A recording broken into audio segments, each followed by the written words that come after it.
Yep, I've worked for every dime that I've ever earned. Yeah, and it shows. I wasn't handed a silver spoon. I never had rich parents. I didn't grow up in a rich neighborhood. When I was 18 years old, guess where I moved? Right here to L.A.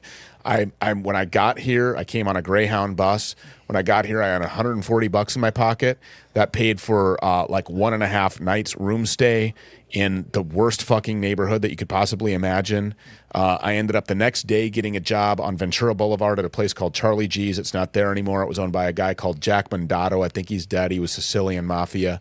I was a waiter. And so thank God, because the first day that I worked, they let me wait tables and I earned cash so I could pay for my room. And literally I survived out here for 3 years. I ended up getting signed to a major label record deal. I was a rapper. You can look me up. What? Yes. Yeah, I was.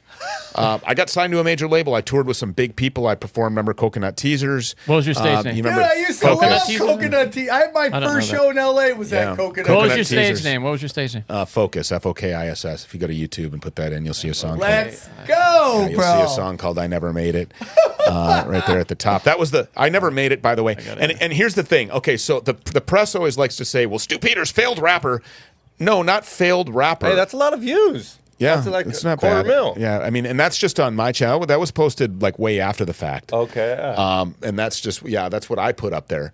The label never put it out because, so the way that a record label works for those that for those in the listening audience or viewing audience that don't understand, you get signed to a deal, you get something called recoupable money, right? So they give you this budget. You could buy a house with it, you could buy cars with it, you could buy diamonds with it, you could do whatever you want with it. But the fact is, signing bonus, all of that, it belongs to the record label. And in exchange for these recoupable funds, you owe the Jewish-owned record label a certain amount of singles or records or albums, and you don't get off of Stu, your you have an deal, age, buddy. Yeah, you look great. Thanks, but you don't get you don't get anything until, and you're the last person to get paid, by the way. So record sales, you don't make dick, you don't make shit off of tour money. Really, it's merchandising is really all you can make, and so all the signing bonuses and everything else that doesn't belong to you. Anyways, when I found out how demonic the major label record industry was, and when I found out, how oppressed really I was, and the message was controlled, everything was controlled, I decided, fuck this, fuck you, I'm out of here.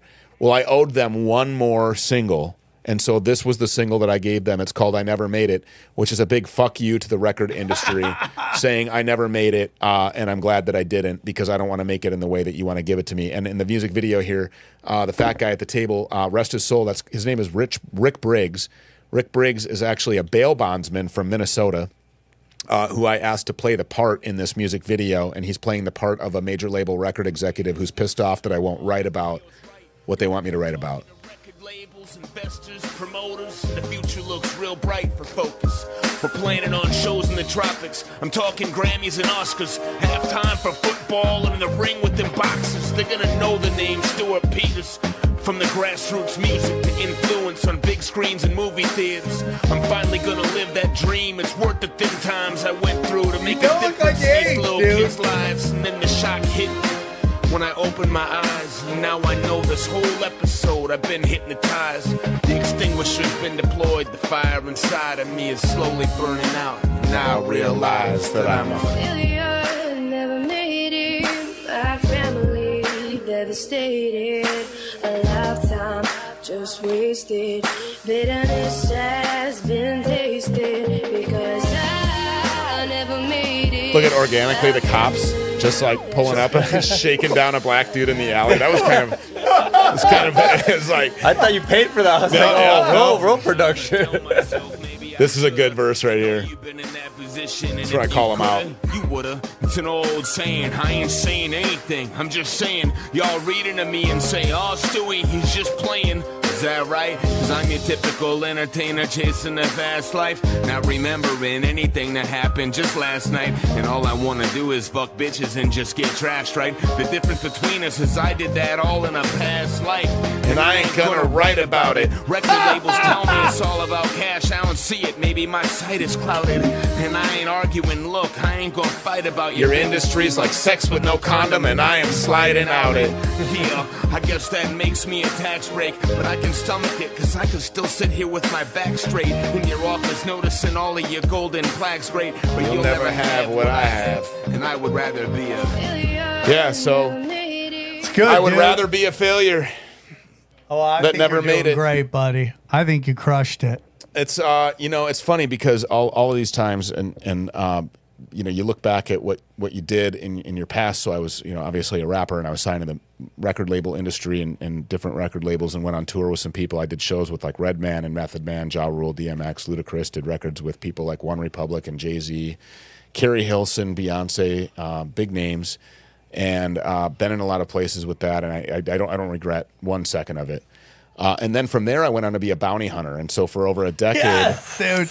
yeah, You got all the great fucking occupations, right? bro. arrested thousands of people. We did no misdemeanor warrants. I wasn't chasing you down on your DUI ticket. These were felony crimes against persons: gangs, guns, drugs, rape, murder, molestation, child rape, all that. All things that used to be illegal. Now Yeah. they just let you out of jail for. Did you see Dude, this guy? This guy just did it. He robbed someone at gunpoint of their watch. Yeah. And then they gave him no jail time, and he just murdered a tourist down at the beach. Yeah. But I think all of that was training for where I'm at now, because you learn how to use your words and your voice. You learn how to present yourself in such a manner that's going to be received by a large audience. Okay, so that's this.